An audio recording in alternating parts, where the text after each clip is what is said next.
Hey, so I'm impersonating a student. So I'm just going to show you how this student can access the quizzes. I'm not sure if you're going through content and there's a broken link there.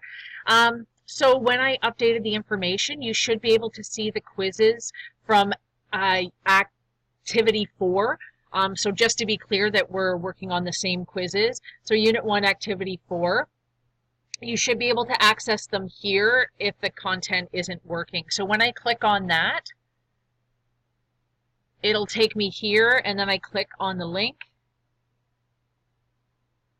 And then I can scroll down and it asks me for the quiz password, which for this one, it's quiz1 with a capital Q, and then I just press start quiz.